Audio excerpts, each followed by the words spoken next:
मेरा कन्यादान गीत अच्छा लगे तो प्लीज सब्सक्राइब करें और कमेंट करके बताएं मेरा कन्यादान गीत कैसा लगा। पाली पोसी हम के सयान कैला पापा जी, जंघिया बैठाई कन्यादान कैला पापा जी।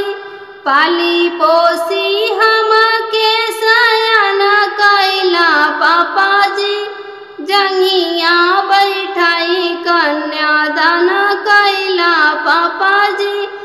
का हो पापा हमारे तोरे घर में भारी जी, आजू कन्यादान करके दिला बिसराई जी, आजू कन्यादान करके दिला बिसराई जी। मड़ावे में बैठे समधि धन कैला पापा जी, जंघिया बैठाई कन्यादान कैला पापा जी, जंघिया बैठाई कन्यादान कैला पापा जी। टूटे न पावे भैया पनिया का धारा जी, हरदम सलामत रहे बहिनी का प्यारा जी। टूटे न पावे भैया पनिया का धारा जी, हरदम सलामत रहे बहिनी का प्यारा जी।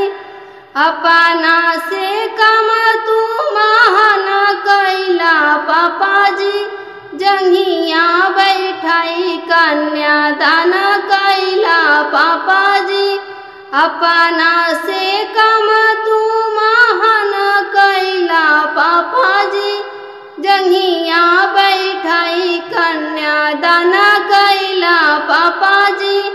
कवने कसुर हमें दूर कैला पापा जी, एक आन जान संगे कैला विदाई जी, एक आन जान संगे कैला विदाई जी।